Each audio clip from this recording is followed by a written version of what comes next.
टुनटुनवा तोर नंबर बड़ुए हाँ हाँ उनका बारे में का इंटरव्यू में मैं कमेंट में लोग मारदम लिख रहा बड़ुए कह रनवा टुनटुनवा तोर नंबर बड़ुए हाँ हाँ उनका बारे में का कहो।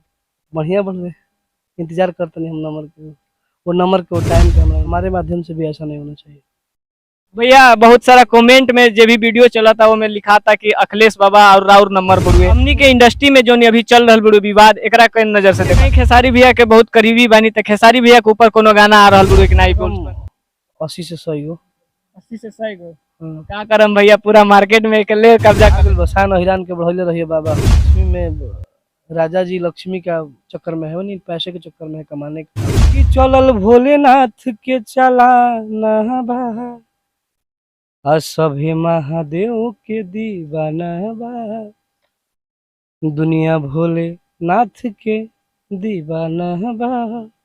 और अभी हमनी के बीच अहिरान स्टार टुनटुन लाल यादव जी बानी जिनका के शेर के तहत आप लोग दहाड़त देखेनी और हमेशा जब भी गाना आवेला दर्शक के खूब आशीर्वाद प्यार मिलेला।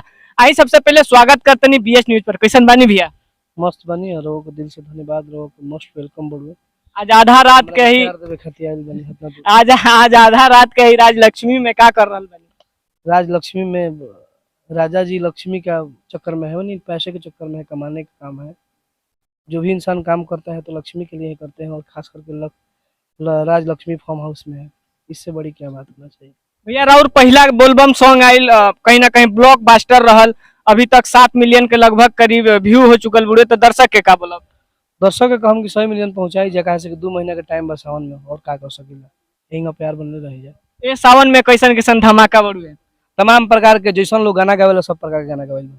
रउआ अहिरान के नाम से फेमस बनी, अहिरान गीत हमेशा लावे नहीं, तो ए सीजन अहिरान बम कुछ बड़ुए कि ना? आगल बसान हिरान के बढ़ोले रहिए बाबा हो। और का वाले विशेष तौर पे सावन के गाना ही, और का आ सकता। ये सावन कहीं ना कहीं बहुत लंबा बुड़ुए, 2 महीना के टाइम बुड़ुए, तो कितना टुनटुन यादव जी का गाना रही? कम से कम 80 से 100 हो। 80 से 100 गो क्या करम भैया, पूरा मार्केट में ले कब्जा कर लेते हैं। ये गलत बात है भाई, अगर किसी को खाने का शौक है 20 रोटी, तो क्या वो नहीं खा सकता? क्या उसको हमारे लिए टाइम आया है भाई, हमको कंपनियां हमारा गाना ले रहा है, हम लोगों को रिस्पॉन्स दे रहे हैं, लोगों को भाव दे रहे हैं, लोगों को इज्जत कर रहे हैं, लोगों को कदर कर रहे हैं, तो ये में क्या मतलब ऐसा थोड़ा ना कि हम ही बाजम, ऐसा बात नहीं के। भोजपुरी में सबका गाना बजता है, जो आज गाना गावी वो अपना हक के मुताबिक, अपना क्षेत्र के मुताबिक, अपना पॉपुलरिटी के मुताबिक वो बाजेला, हर लोग बाजेला, आस्ते आस्ते लोग मार्केट में वाला ओकरा बाद लेवल मिला होला। तो हम खुश बानी अपना काम से, अपना पब्लिक से, अपना मेहनत से।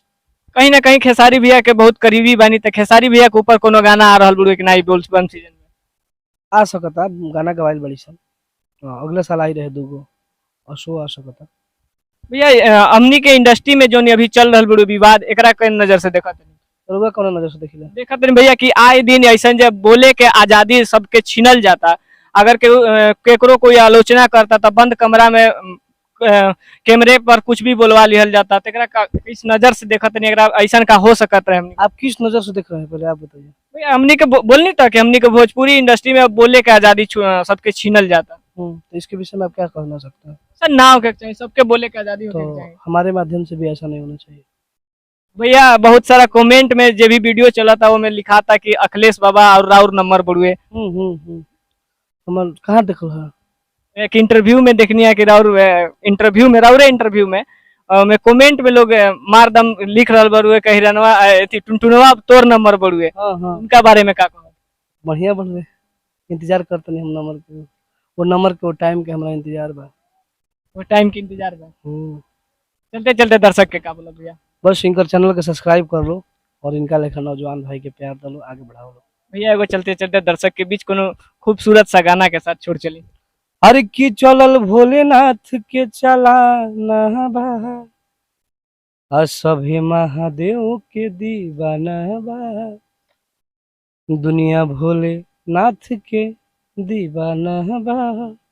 अरे की नाथों के नाथ भोलेनाथ बानी रहुआ, तो डर काहे लागी जाबू, साथ बानी रहुआ तो डर काहे लागी जाबू, साथ बानी रहुआ।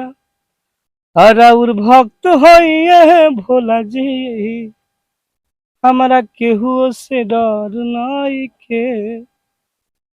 हाथ माथ पर रखल रही, हमरा भया फिकर नइखे।